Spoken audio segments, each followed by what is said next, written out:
Checking your account balance on Zebit is a straightforward process. Follow these steps to easily access your balance. Step 1. Log into your Zebit account. Visit the Zebit website or open the Zebit app. Enter your login credentials, including your email address and password, to access your account. Step 2. Navigate to the account section. Once logged in, look for the account or profile section.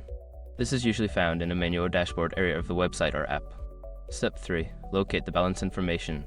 In the account section, search for the balance information. It may be labeled as account balance, available credit, or something similar. Step 4. Review your balance. Don't continue before doing this. A lot of online accounts end up exposed in breaches without people even realizing it. Use SROC to constantly monitor your email and accounts and get alerted immediately if your information gets leaked online. It scans billions of breached records 24/7 in the background. And honestly, for a few dollars a month, it's something everybody should probably have. Link in the description. Step 5. Log out securely. Once you have checked your balance, make sure to log out of your account, especially if you are using a public or shared device to keep your information secure.